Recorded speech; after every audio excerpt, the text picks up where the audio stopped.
बनारस की आवाज news channel like subscribe share जरूर करें।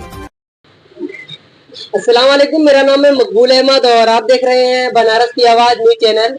आज हमारे साथ समाजवादी पार्टी के युवा नेता जिसान साहब हैं और बात करेंगे कि देश में जिस तरह से बराबर जब से केंद्र और राज्य में भारतीय जनता पार्टी की सरकार आई है, उसके बाद से ही बराबर धर्म के नाम पर धर्म पूछकर और कहीं गौ हत्या, कहीं गौ मांस के नाम पे मुसलमानों की लिंचिंग हो रही है। ये मामला जो है रुक नहीं रहा है और दूसरी तरफ केंद्र और राज्य सरकार मुसलमानों को खुश करने के लिए अल्पसंख्यक मोर्चा, तो कहीं ना कहीं मुस्लिम पासमानदा महाज, तमाम तरह के संगठन का विस्तार भी कर रही है और सम्मान की भी बात कर रही है। ऐसे में दो तरह की बात हो रही। जिसान भाई, आप किस तरह से देखते हैं कि कहीं गौ हत्या के नाम पे मुसलमानों को टारगेट किया जा रहा है और कहीं अकेला पाके उसको दिखे टोपी है, दाढ़ी है, तो उसके ऊपर एक संगठन हमला कर दे रहा है। आदाब, आपके चैनल के माध्यम से मेरी बात आपने हमें रखने का मौका दिया, मैं आपका बहुत बहुत शुक्रगुजार हूँ। और मैं आपसे कहना चाहूँगा, मॉब लिंचिंग अभी जिस प्रकार से अलीगढ़ में है, ये मॉब लिंचिंग कोई पुराना मामला नहीं है। आप हरियाणा के पालू खान का देख लीजिए, इसके पहले उत्तर प्रदेश में 17 की सरकार में उत्तर प्रदेश में कोई जिला, बुलंदशहर कोई जिला था, वहां भी सिर्फ गाय के मांस के नाम पे मार मार के अधमरा कर दिया गया था और कई तो जाने भी जा चुकी है। ये तो नया नया मामला अभी अलीगढ़ का 3 लोगों को जिस तरह से बेरहमी से मारा गया, उनको मार मार के समझ लीजिए कि बस वो अधमरे हो गए और अगर थोड़ा देर और रह जाते पब्लिक के बीच तो उनकी जान भी चली जाती। मामला क्या था, किस मुद्दे पे मारा आपने? आपको सिर्फ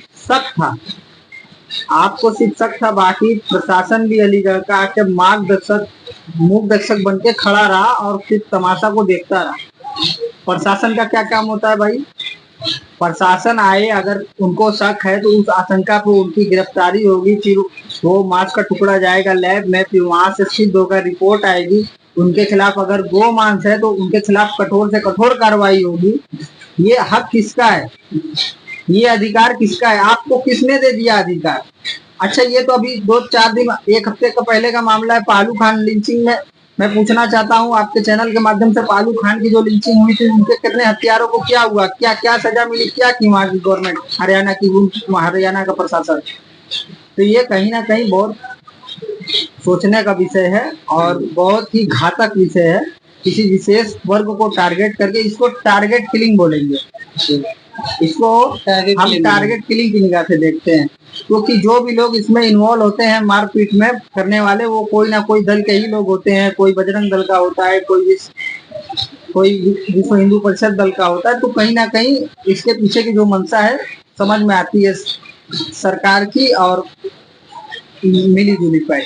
24 घंटा में 14 बड़े अपराध हो जा रहे हैं और दूसरी तरफ योगी सरकार कह रही है कि लॉ एंड ऑर्डर क्लियर है।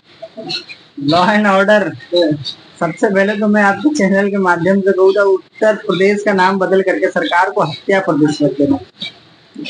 राजधानी लखनऊ में जिस प्रकार से दिन दहाड़े व्यापारी की हत्या कर दी जाती है, ये निहायत ही शर्मसार घटना है। इसकी मैं पुरजोर विरोध करता हूँ।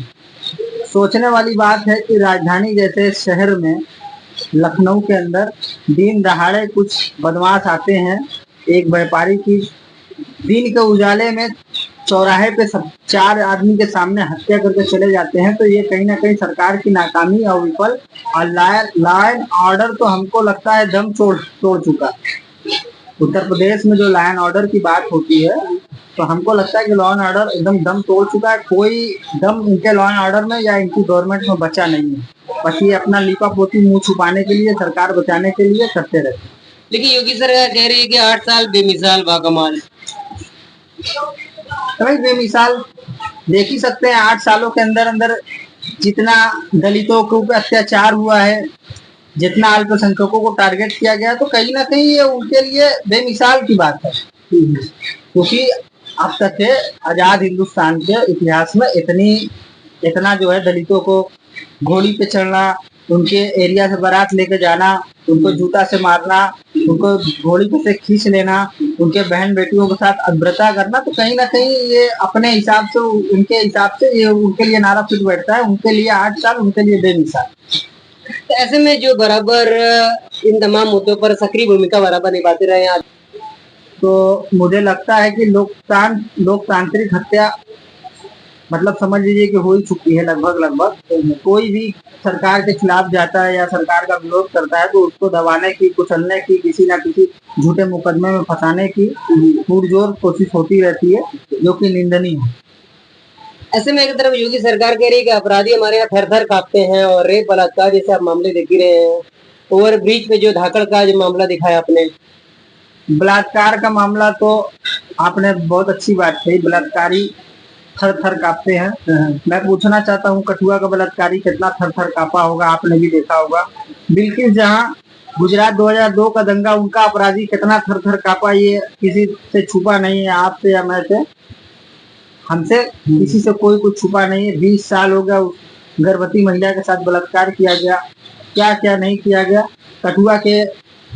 कठुआ के बलात्कारियों को बाकायदा फूल माला चढ़ा करके उनके लिए विशेष तिरंगा यात्रा निकाल करके, तो मुझे लगता है कहीं ना कहीं गवर्नमेंट पूरी तरह से विफल रही है। बस खाली हाथी का दांत खाने का कुछ और दिखाने का कुछ होता है, तो ऊपरी ऊपरी परत सरकार अपनी दिखा रही है। तो क्या लगता है आने वाले 27 के चुनाव में समाजवादी पार्टी या किस तरह से उनकी तैयारियां रहेगी? सबसे पहले तो हमारे माननीय राष्ट्रीय अध्यक्ष जी ने एक नारा दिया है, पीडीए जननायक के माननीय पूर्व मुख्यमंत्री राष्ट्रीय अध्यक्ष श्री अखिलेश यादव जी। तो हम लोगों की रणनीति पीडीए समाज को जोड़ने की रहेगी, और पीडीए के ही बदौलत 2027 को चुनाव लड़ेंगे समाजवादी पार्टी, और बहुत ही मजबूती से मुझे लगता है कहीं ना कहीं पूरा जनाधार जो एक पीडीए का है आज जुड़ रहा है। और आने वाले समय में कोई दो राय नहीं है, समाजवादी पार्टी की सरकार पूरे उत्तर प्रदेश में 350 सीट जीत करके सरकार बनाएगी पूर्ण बहुमत से। ठीक है, बहुत अच्छा लगा बात करके। हम बात कर रहे थे जिशान साहब से, जो कि समाजवादी पार्टी के युवा नेता हैं और बराबर संघर्ष करते रहते हैं, और आपने बड़ी बेबाकी से तमाम बातों पर विचार रखा है। मिलते हैं अगली अपडेट में। बनारस के बाद मेरे चैनल पर नए, चैनल को लाइक करें, सब्सक्राइब करें और दोस्तों में शेयर करें, कमेंट करके अपनी प्रतिक्रिया रख सकते हैं।